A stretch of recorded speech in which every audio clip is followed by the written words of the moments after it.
My name is Maria Kent Beers, and my co-host Rachel Martinez and I are pleased to present Remember Me. This podcast is dedicated to preserving the memories of those diagnosed with FTD. We hope this episode leaves you feeling more connected, provides a deeper understanding, and allows you to learn to accept the good. Always, always accept the good. This is Remember Me.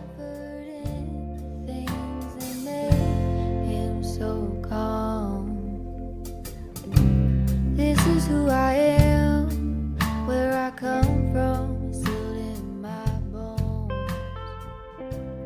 We're here with Corey. Corey is an ambassador for the Association for FTD. We're so happy to have her here and to hear her story of her journey with her late mother, Anne. Corey, thanks for being here. How are you doing? Thanks for having me, ladies. I'm excited to talk to you. So we're just going to jump right into the story. We like to start with, what were those first moments of, wait a minute, what's wrong with mom? What's going on here? In about 2009, I remember I was putting my key in the door of a yoga studio where I was teaching, and my phone rang and my mom called me and she was like, I have to tell you something. I was like, crap, like, what is she going to tell me? And she's like, I had a kind of mental breakdown at school today. And I'm going to take a leave of absence. I wasn't really sure what was happening, and we'll tell you more details, but Dad just wanted me to call you and let you know what happened.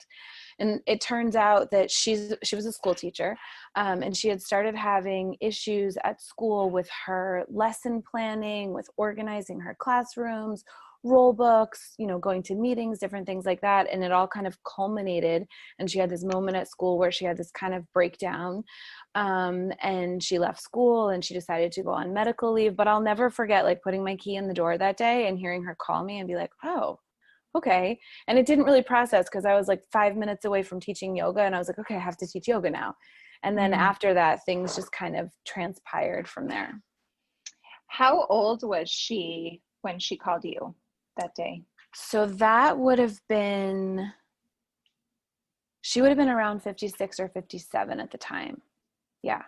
Because I was not yet married, and I got married in 2009. And so it was March or April of 2009. So were you living near your parents at the time? I was not living near my parents. My parents were living in New Jersey and I was in New York. Okay. And were you seeing your mom on somewhat of a regular basis? Or? Yeah, we were definitely getting together for family things. Sometimes she came up to see us, or we went down to New Jersey to see them. It was pretty regular. We didn't see them every day, but we saw them as often as we could. And when she called you, had you noticed anything beforehand, or was this like just a bomb? Not really. Okay. She'd had what we were calling like panic attacks. She got lost once or twice. My parents have a lake house in Pennsylvania, and she got lost once or twice up there. And one of her friends, who I know very well, had called me. They happened to be together, and she was like, your mom was all weird in the car, and she had this like panic attack and something happened. So she had a few small episodes like that, that we look back on thinking, oh, maybe that was actually something that was going on, but we didn't really think about it at the time. And aside from the panic attacks and the issues at work, were there any other kind of signs that you saw in the beginning of, was she having trouble speaking, or any other of those, symptoms of FTD? At that point, no. Like I said, she was having issues at school. So when they went back to look at, thankfully she had this amazing principal who was really understanding about the situation, but when you went back to look at her lesson plans book, things my dad never looked at, right? He didn't have any reason to look at those. But when he went back and he looked at them, he was like, oh, these really don't make sense. Like, things weren't written out the way that they should be organized if you're looking at like something chronological or something in a timeline form. But things after that, from that point, from 2009 until she got a diagnosis in 2011, yes, then weird, different symptoms started coming out. And between the point that this happened and September, when I got married, she threw me a wedding shower, bridal shower, but some of the invitations that she mailed out to some of my friends, instead of saying like, oh, please go to this address for the shower, they just said like Anne's house, or, you know, it just had like a smiley face. Like there were little tiny things. Most of them were well addressed and most of them made sense, but a few of them didn't. Things I just didn't even think anything of. I was like, oh, ha, she wrote Anne's house, like, you know. Right. But in hindsight, we know that it was probably that she wasn't reading and comprehending it correctly executively to write it out well. And she participated at my wedding in full capacity. And I think if you didn't know that we were dealing with this on the back end, you might not have known that anything was wrong with her. But I remember At this point, though, did you feel like something isn't totally yes. kosher? Yeah, we Okay. knew something was not quite right. We just didn't really know what it was. I even remember we went dress shopping and she had gotten lost on the train. She came to meet me in New York City and I remember something happened. I don't remember all the details, but I think she got off at the wrong stop before she got to Penn Station in New York.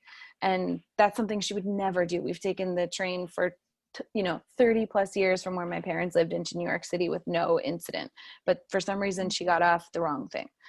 She thought she had ADHD. She wanted to get herself tested for that because she wasn't really sure what was happening. So you think she may have known something was going on with her? Because that's a big question that we get. Like, do people know that something is off? I think she was definitely cognizant of it. Sometimes I don't think that she could put it into words well, because language was definitely the variant that got affected for her the most. But she would say things like, we're going to figure out what's happening with my brain, or I don't understand why my brain isn't working that way. In the very beginning, it got, less aware as time went on. But yeah, I think she had some awareness that something was starting to shift for her. And what did you guys think was wrong? What was your first guess? I really didn't know. My dad took her for a full workup after she had the breakdown at school. And I think the first doctor said, well, she just has Alzheimer's. And then they tested her for everything under the sun. Like maybe she had lupus or, they did everything that it could possibly be. And then my dad decided that he wanted to go for more definitive testing. And then he took her to a bigger neurology center. And that's when they said, we know something is wrong with her. We think it's neurodegenerative. It's some type of something, but we don't know exactly what. They thought, they said she had evidence of mini strokes, things about white matter and gray matter, and all these things my brain had never understood before, never even thought about. I not love in a good way. It's more, I guess I should say I hate when doctors it's Alzheimer's. Like, on what basis are you, just like if I take my kid into like the pediatrician and they're like, he has an ear infection. I'm like, you haven't checked his ear. Like exactly. Right. The diagnosing to me, and I know that the medical community struggles with this disease. I think we see it across the board. People are misdiagnosed, not diagnosed at all. But it's just like, it's infuriating. Yeah, it is. And then also the second piece of that is like, how many people have we interviewed where they give them that diagnosis and then they say, nothing we can do for you. Bye. Yeah. Here's a pamphlet. Like they didn't just tell you that your loved one was terminally ill. Good luck. It's terrible. right. Just here you go. Have a nice day. Right. Yeah. When you've given AFTD. Right. When you've given essentially like a death sentence to a family, right? And you're like, okay. Yeah. You got married. Mm-hmm. What happened after that? What did you guys see? So we just started to see little things happening. She would forget how to, like, she'd call me and she'd say, how do I wash my face? Or like, how do you do that makeup thing you do? I'm like, makeup thing you do? She meant, like, I know how to put on blush. Like, how do I put on mascara? Things she just did all the time by herself. Or she would call and she wouldn't be as easy to talk to on the phone. Or she would have trouble with sequencing an event. That if you tell someone like, wash your hands, that involves soap, water, and usually some type of towel or rag or something to dry your hands with. And you'd say, wash your hands. And she'd just turn on the water and her hands would sit there and she wouldn't do anything. We started to see little things like that. I think if you didn't know her really well, you probably would think that everything was okay. She looked fine. She sounded kind of fine. She participated and she would go out. But to me, the biggest change was that I feel like she just kind of started to lose she was so bubbly and so kind of effervescent and smiley. And she never lost her smile, but she definitely started to lose that kind of vivacious part of her personality. She became a little bit more apathetic in ways. Corey, are you an only child? I have two sisters. Okay. So do you think, I'm an only child, so this question probably should come from Maria, but do you think the majority of the caretaking and the kind of figuring it out and pushing for more, I don't know, medical attention was on your shoulders? No, not necessarily. I feel like my dad and my parents, in every way, in any type of like family situation or kind of crisis, I feel like they really did whatever they could to make sure that we didn't bear the brunt as kids of taking care of the adult things, right? And I feel like my dad was really trying to do that in this situation, and pretty much through until we kind of all started realizing how much we needed each other to kind of bear the burden of the journey of FTD. I know for myself, I am that person. Like, I'm a take on the journey type of a person. So I definitely think I did that just for as me and for me, but I wouldn't say that I felt like I had family pressure to do it. Okay, so we went to the second set of doctors, and what happened next? So between 2009 and 2011, it was just a series of tests and MRIs and doctor's visits and things like that, with no conclusive diagnosis except to say, you know, there is definitely something happening in her brain that is causing the symptoms that you are seeing. It's neurodegenerative in some way. There were always the words dementia and Alzheimer's, but there was never anything specific. And we went to one particular appointment, and I'll never forget because all three of my sisters and I were there, plus my dad. And I remember the neurologist saying to my family, well, we're not really sure what's happening, but your mom would be what I call passing the lunch line test. I probably said in my brain, like, Corey, fix your face and say something nice because you're not really sure, you know?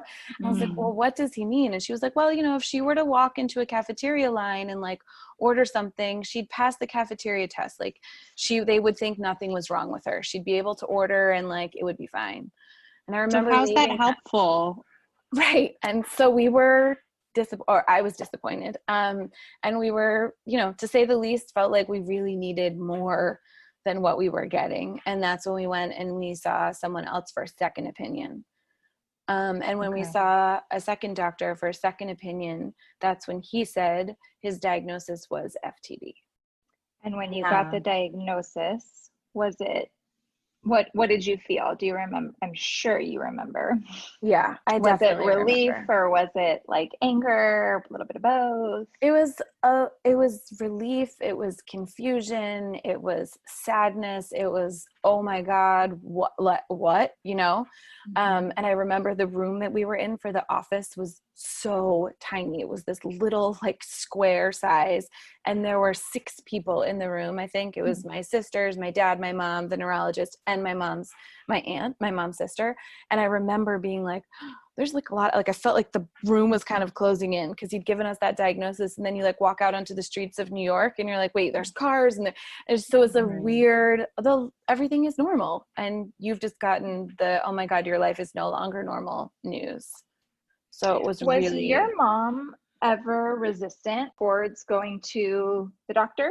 It's a good question. I didn't go with her to all of her appointments. I went to a lot of them. And I would say for the most part, no, she wasn't really resistant to it. I'd love to hear a little bit about how you became involved with the AFTD and how were they a resource to your family? So actually, it was the doctor who diagnosed my mom who first alerted us that there was something called AFTD. At that point, I'm not actually sure. It was called AFTD, but I think the website might have still been PICS, because FTD was also, you know, founded by Alfred Pick. And so I remember he said, you know, you're going to need support. You're going to need a lot of it. and here are some things you can look into. And that was one of the websites. And I remember reaching out to them just for information for our family. Like we got on the newsletter and different things like that. I think maybe about not even a year after her diagnosis, we took advantage of their respite grants. So they have respite and caregiver grants where you can apply, Comstock grants, and get a stipend of money that the caregiver can use for a variety of different things to help support them in their journey as a caregiver. So we did that for my dad, and that was really helpful and really supportive. And then I just stayed on the mailing list, and I went to one of the conferences when they had one in New York. And I was there. You were? I Oh, was at that one. I was there. Yeah, White Plains. Yeah. Oh, that's so funny. Yeah, that was my first AFTD conference, and my daughter. Was mine too. Oh, that's so crazy. I think Elisa had just been born. That was in March, and Elisa was born in January. So I was like still in a fog of like, oh my God, I just had a baby. And you're at this like most depressed. I mean, Right. it was a well done. It was a well done conference. Yes. But right. You're just being bombarded of like, your mom is not Right. going to survive this one. Yeah. Exactly. And here you are in like mommy land, brain fog, Totally. you know, Yeah. totally. Yeah. But yeah, that's where I was. So we were there. That's so cool. Oh my gosh. Small world. I know, total small world. And so I went to that conference and I filled out a volunteer form, but never really did anything. And I even said to them at one point, oh, I could do like yoga for your support groups. That's what I do in my professional life. And that never really panned out, but I always stayed on things, and I did like some small volunteer things. And then they reached out to me and asked if I wanted to be a regional coordinator. And I was like, oh, this is interesting. That was a few years down the road. And Did you do it? I did it. I was a regional coordinator too. Are you serious? Yeah, for the West Coast. Wait, But what? while I was at the conference, I was still the regional coordinator. Oh, this is so crazy. I know. Oh The my smallest God. world. Oh, That's so crazy. So funny. I feel like I'm in New York in your room with you. Not to weird you out, but I Yeah, I feel know. like now I'm like, we're buds. Got So it. we're buds. Our paths have crossed. Totally. Exactly. All right, guys, Totally. I'm out. I'm gonna go. Yeah. Can you leave? Log off. I'm Maria. No. So yeah. Sorry so to interrupt. No, don't worry. It's so cool. So I became a regional coordinator, and it was probably the best thing that I ever did that I never knew I needed to do. For me, it was really a silver lining. I never knew it existed in the FTD journey, because the people that I got to meet and some of the relationships that I formed have just been amazing. It was the first time I was like, oh, like these people really get like what is happening to my life, what is happening to my mom, what is happening to my family. Not that I didn't have friends and support networks, but they really got it. And it was really empowering to do something about this horrible, awful situation, just like your podcast, right? So it's just an opportunity to be able, I feel like in this crappy situation of dealing with FTD, to be able Right. to do one positive thing where I can say, oh, I can do something positive for Right. this disease, to me was so empowering and really cathartic. And I think it was a huge therapeutic part of the journey, because I had to deal with a lot of stuff as I did it, you know, and I had to talk about FTD, and I had to talk about my mom, and I had to talk about what happened and different things like that. But I was also like, oh, I can do this. Like, so, you know, I always say to them, I hope they always know what they're giving to their volunteers as a possibility by volunteering. So for me, it's been one of the best things I've ever done on this FTD journey. That's That's so amazing. cool. Yeah.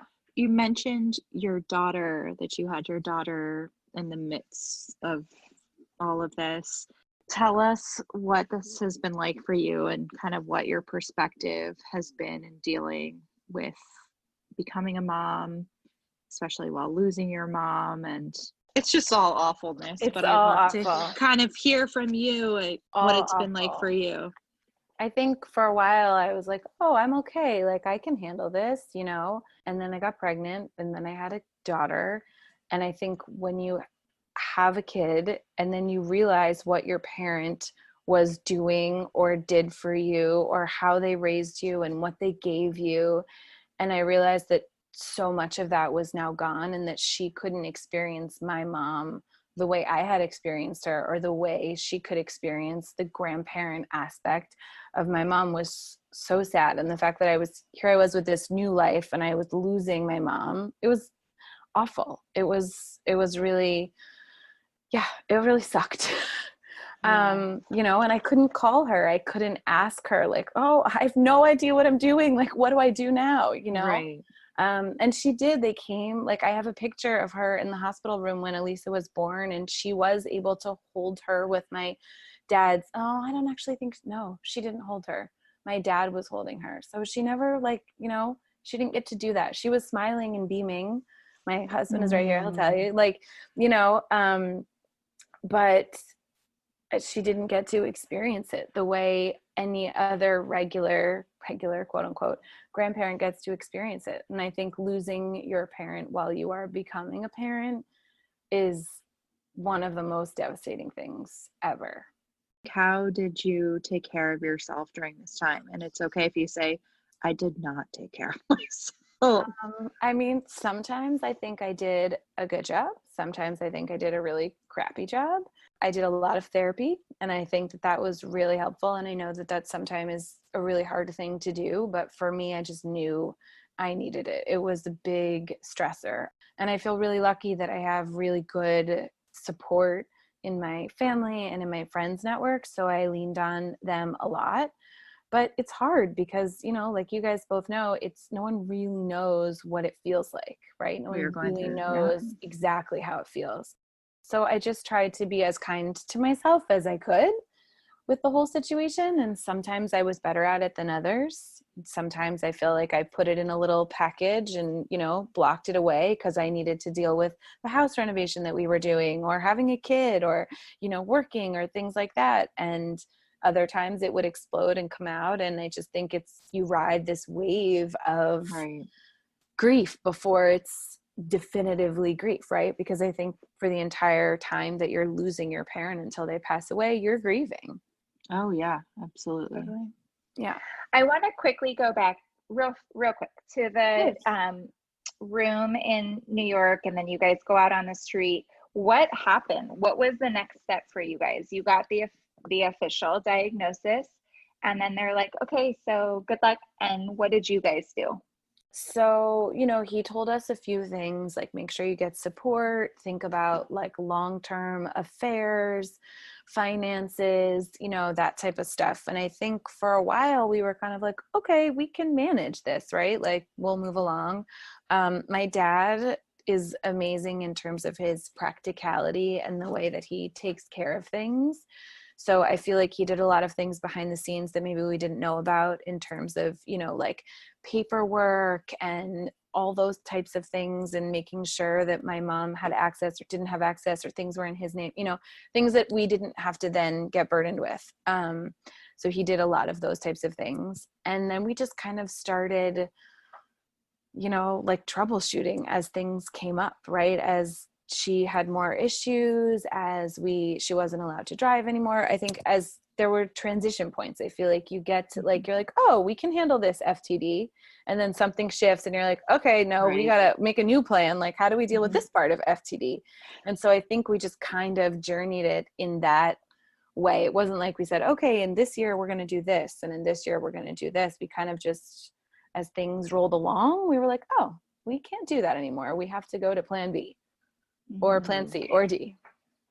So the progression of the illness, she, from diagnosis to her passing away, was 10 years. Is that right? Essentially, yeah. She got officially diagnosed in 2011 and passed away in 2019.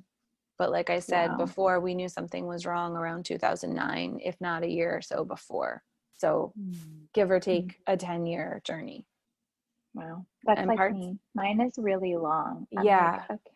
Right. You're like, this fight. Okay, this is a long, I describe it as like you know how they always tell you to rip off a Band-Aid like really fast so you don't feel all the hairs and like it doesn't hurt so much. I feel like this FTD journey was like you want to feel this next hair that's getting pulled off as you peel off the Band-Aid. Oh no, we're going to stop. We're not going to take it all the way off yet. You know, like we're just going to. That is such a good analogy. It is. We are using that. That's good. That to me is how I would describe long It's journey. just Like, slow and painful. right. And other journey, that's the thing. If I've learned one thing about FTD, I've learned that everybody's story is similar in terms of a thread, but everybody's story is different. So while mine is long, some are short, you know. But yeah, it was about 10 years, give or take. And she just really kind of lost her capacity to do pretty much everything. Okay. And I know you mentioned a facility. When did you guys decide to put her in a healthcare center? She went into a healthcare facility around June of 2016, right after my youngest sister got married. Yeah. And what was that like for you guys making that decision? It was heartbreaking. It was awful. Like, but for our family, it was, I won't say it was an awful decision. That, I don't mean that. Like, putting her in the facility that day of actually moving her in was really, really hard. I think we knew for our family, or at least I felt like this was the best way to take care of her, to take care of my dad, so that we could take care of ourselves. Because I just felt like it gave us the opportunity to take care of our family. And it's what she would have wanted. She never wanted to be a burden to anyone, ever. That was never her style. And so I think she would have said, like, no, it's okay. Like, have someone good take care of me so you can take care of yourselves, so you can enjoy your life that you're living, so you can continue to, you know, make memories and have things. And it gave us that for sure. But it's really hard to see your loved one in a facility and be like, oh, I'm going to New Jersey to visit my mom for the day. And people would be like, have fun. And I'm like, well, it's not really. Like, people who didn't know, you know, I had to be like, oh, actually, I'm going to visit my mom who's, you know, 60 something and lives in an assisted living facility. And she's the youngest person there because she has this rare form of dementia, you know? Right. Yeah. It's a delight. It's so much fun. Yeah. I used know. to treat myself with like milkshakes or something, you know, Oh, that's totally cute. guilty pleasures for the ride home. Yeah. Yeah. So so she was in the facility from about 2016 until she passed.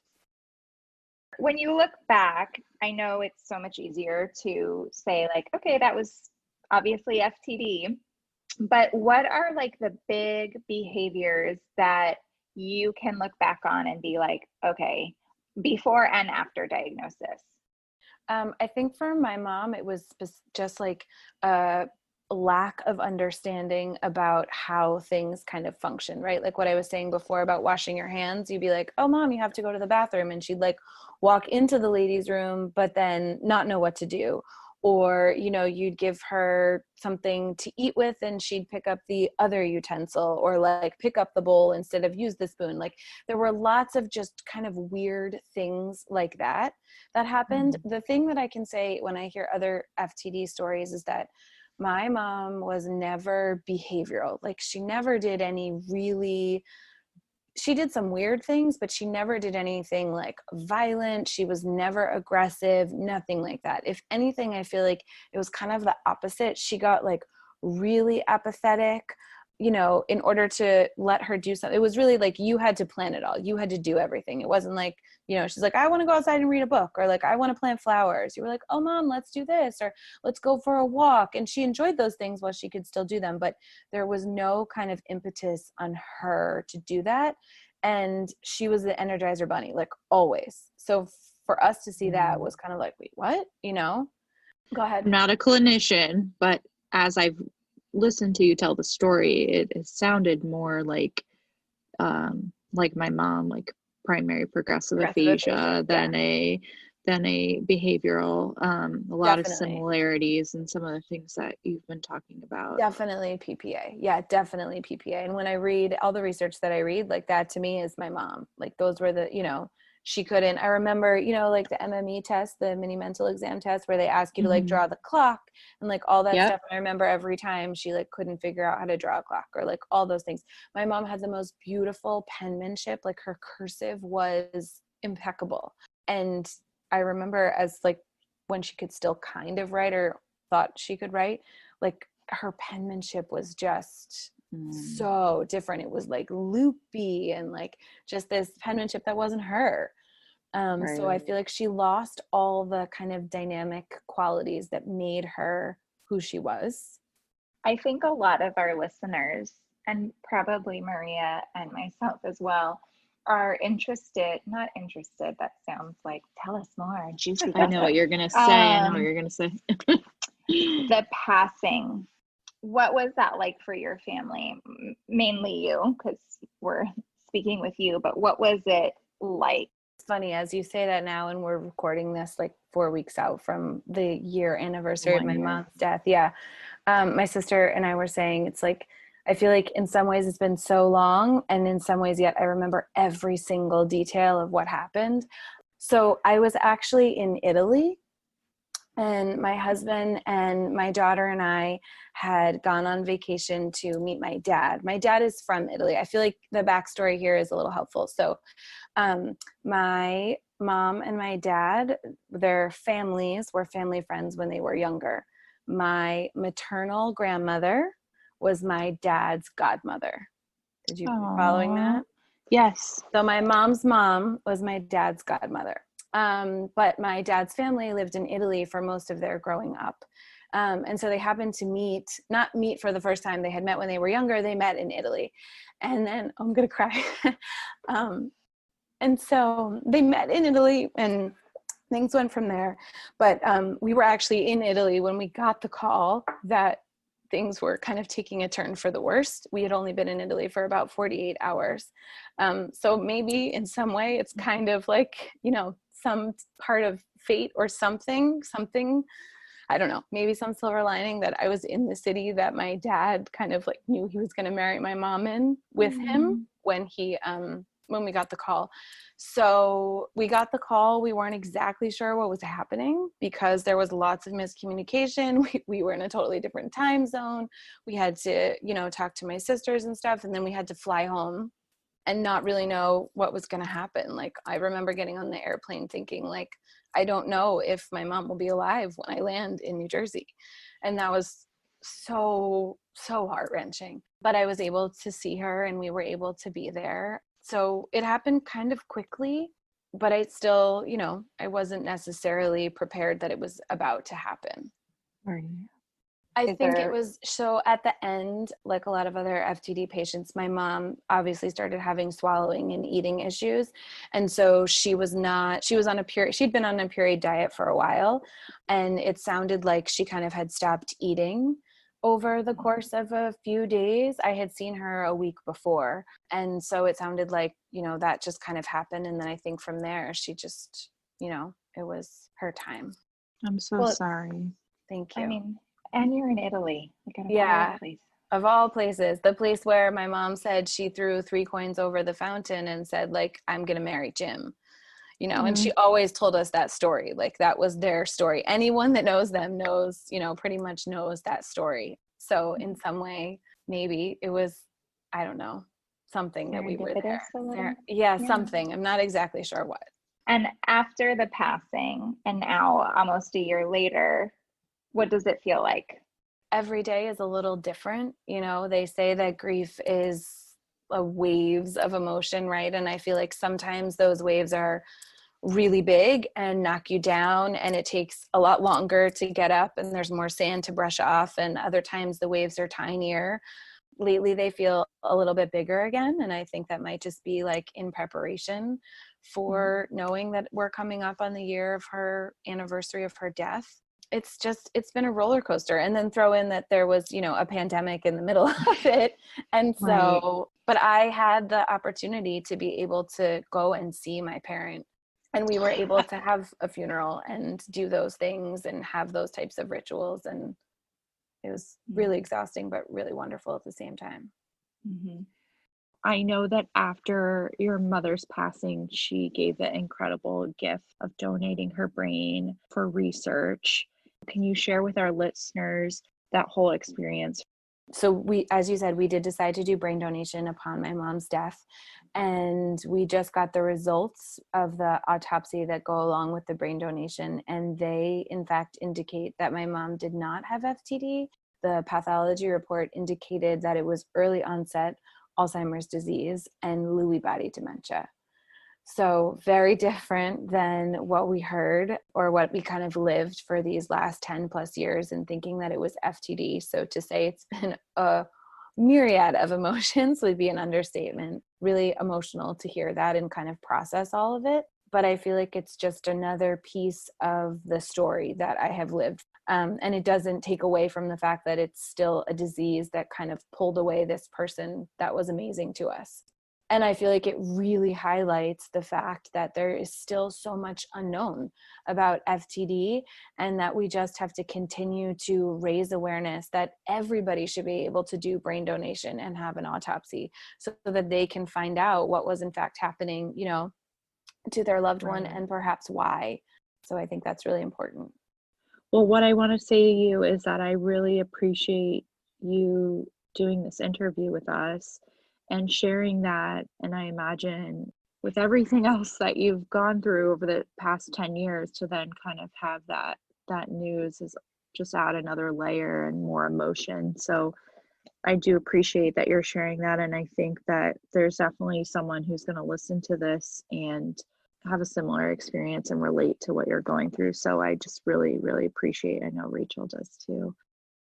So we learned a lot about Anne's journey with FTD, but I think it's very important to highlight who she was before the disease took over. So why don't you tell us a little bit about her childhood, growing up, but really focus on her personality and who she was.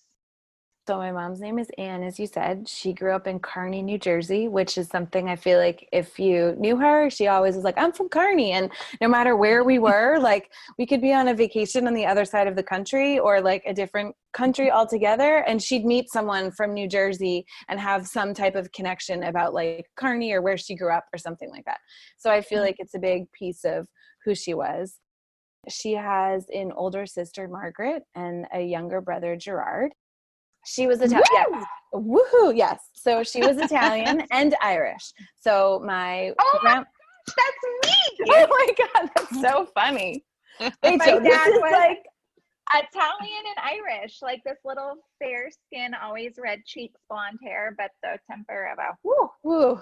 Oh my God, Rachel, there's so many similarities here. I know. Oh my goodness. I know. Crazy. So yes, so my mom was Italian and Irish.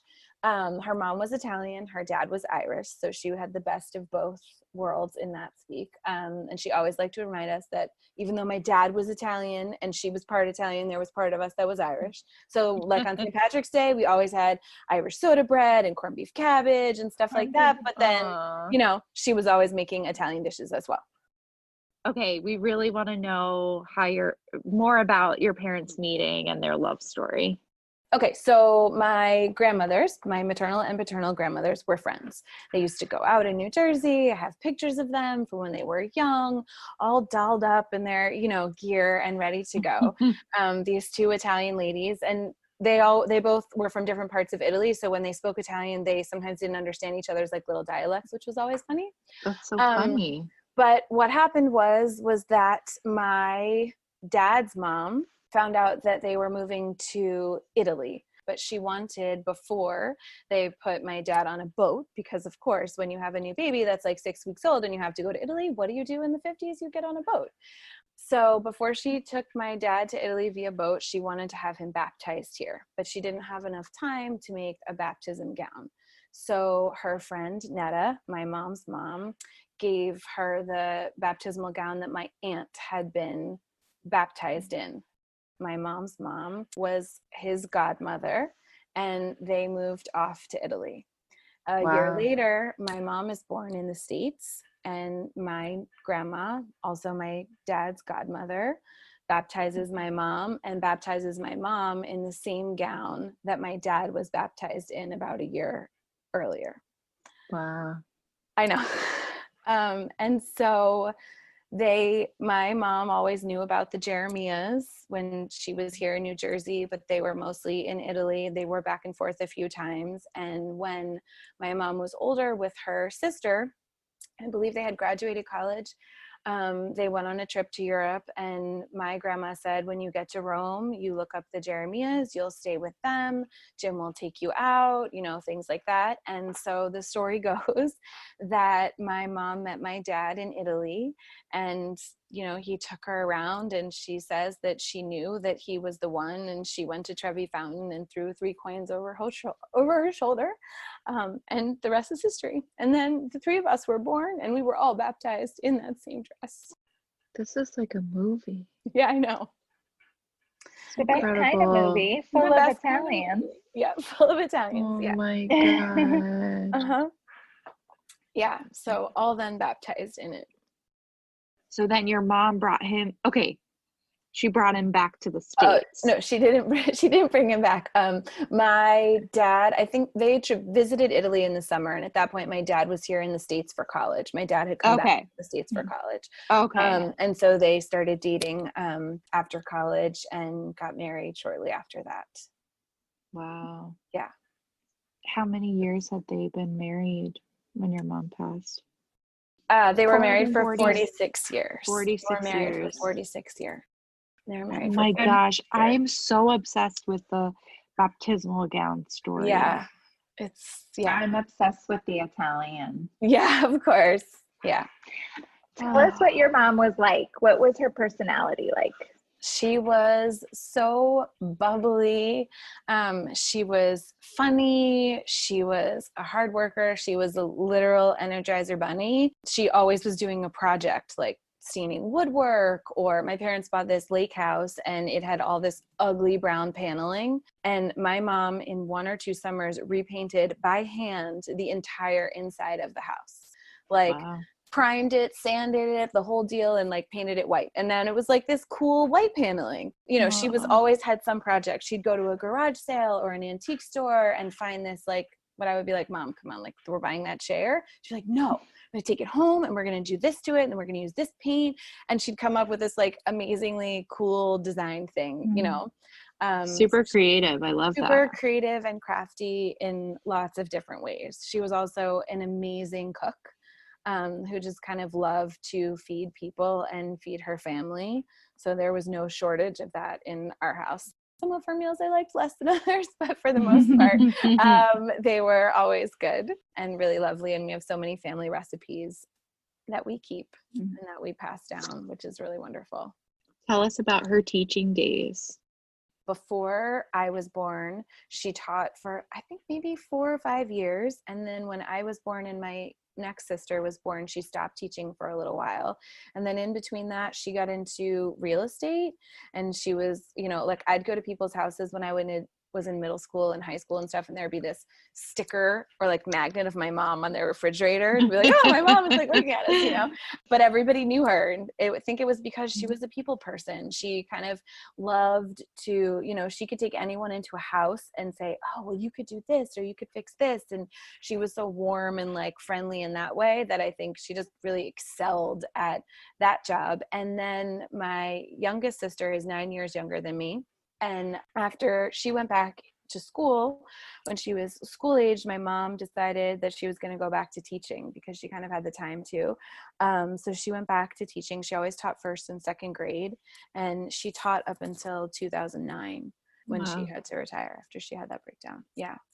So I was picturing in my mind that she was like an Younger elementary grade. school teacher. Yeah. she was definitely an elementary school The teacher. bubbly, like She was Energizer bubbly, bunny, fun. like Yep. that's what you need. Yes. Yeah, that's exactly how she was. Her class was called, my husband made a sign for her because our last name is Jeremiah, but most people always saw it and said Jeremiah. So she had Mrs. G's like Bullfrog Alley. That was a little sign that was outside her class. She loved corny, good things like that. So yeah. And a very important question. If Anne was here, how do you think she would like to be remembered? I think she would like to be remembered for the wonderful person that she was, not what she became because of her diagnosis. Sorry. She had such a love of life and of people and of her people. And so I think she would just want to be remembered for that. And she'd want everybody to have a good time. She wouldn't want people to sit around and sulk and be sad for her. You know, she'd want it to be a party.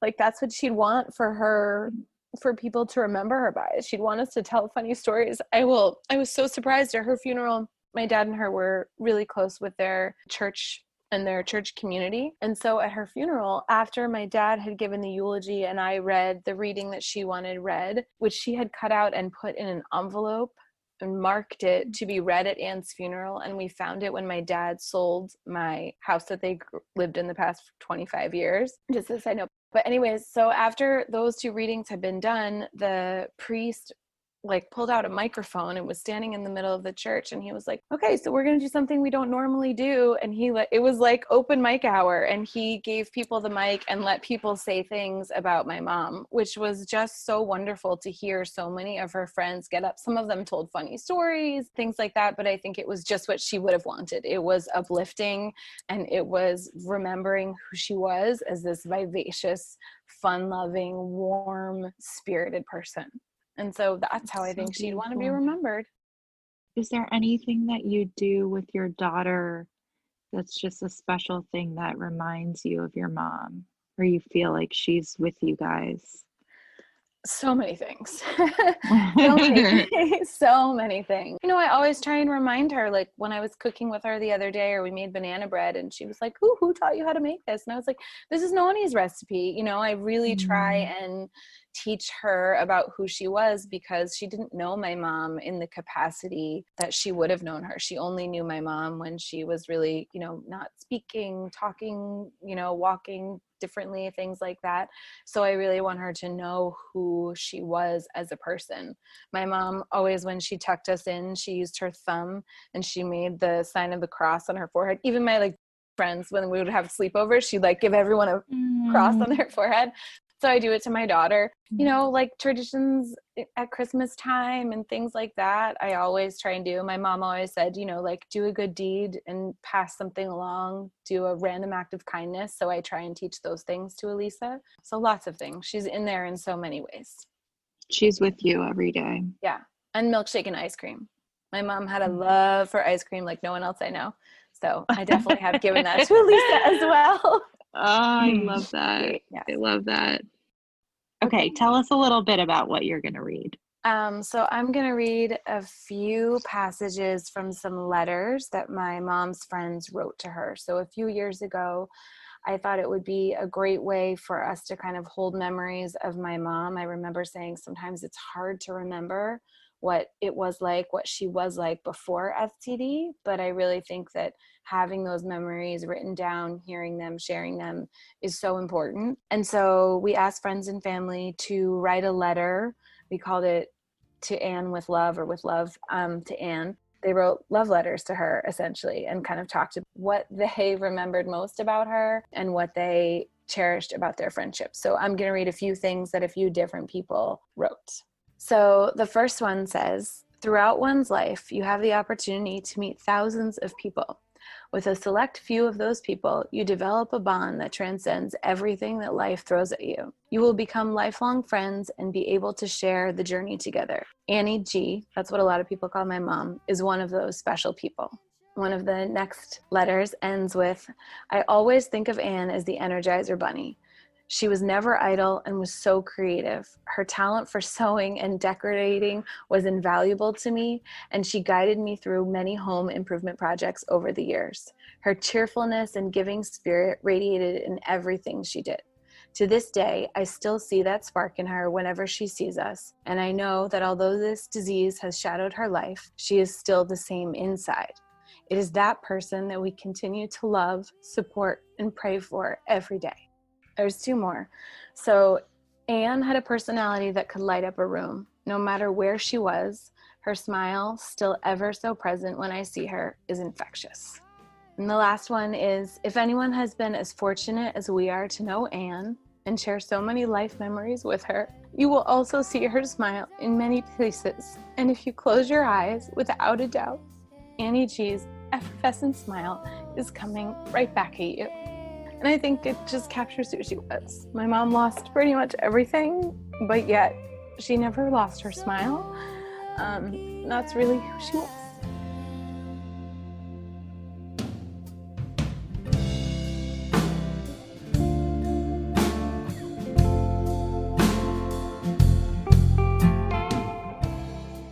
Special thank you to Corey for bravely sharing her story with us this week.